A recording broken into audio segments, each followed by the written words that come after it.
The Homeland Security Committee met on Monday to discuss violent extremism and anti-Semitic threats. We hear more from our next guest, who is an activist for marginalized voices.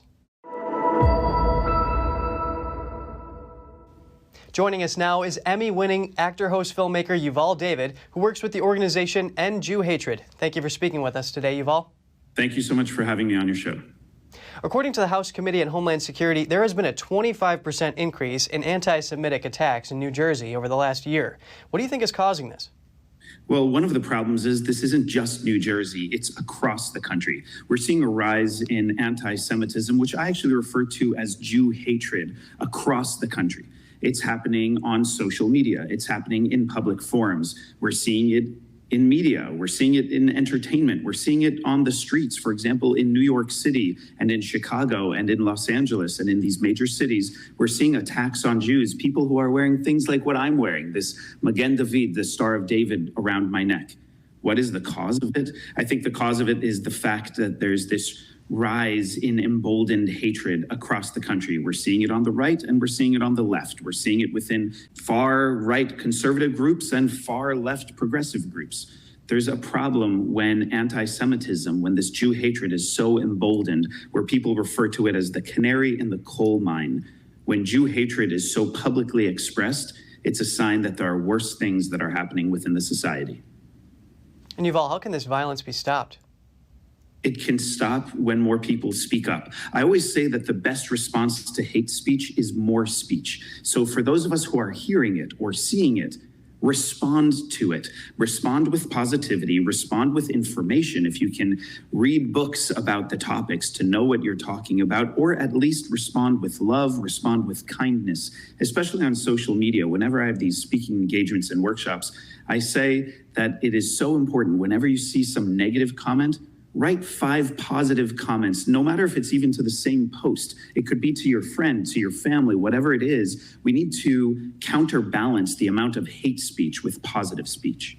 Some argue the creation of Israel was a colonialist act of dispossession and it discriminates against Palestinians. First, what are your thoughts on this? And second, how does this play into the increasing violence we're seeing? Jews have always lived in Israel. Jews have always had a presence in Israel. Jews have been occupied by the British, by a colonialist empire, by the Turkish, the Ottoman Empire, by the Greeks, by the Romans.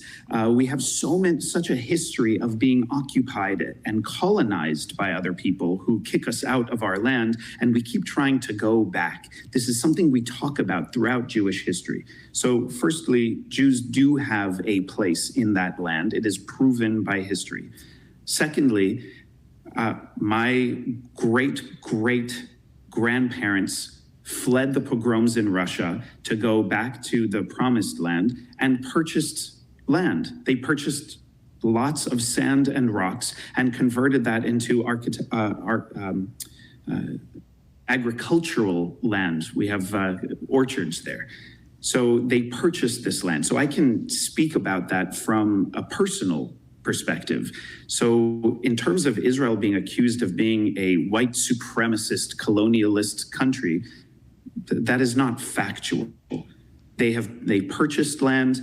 They also won land within wars, which from prime minister after prime minister in the peace dealings have been giving land away or giving land back, whatever your perspective is, in this land for peace dealing. The problem is Israel keeps giving land and doesn't receive the peace. Well, Yuval David with End Jew Hatred, thank you so much for your insight today. It's a pleasure to be on your show, and it's one of the reasons that I'm the director of mobilization for the End Jew Hatred movement, because I firmly believe that everybody has to live their lives as an activist and as an advocate to end hatred in any form. Thank you. Thank you.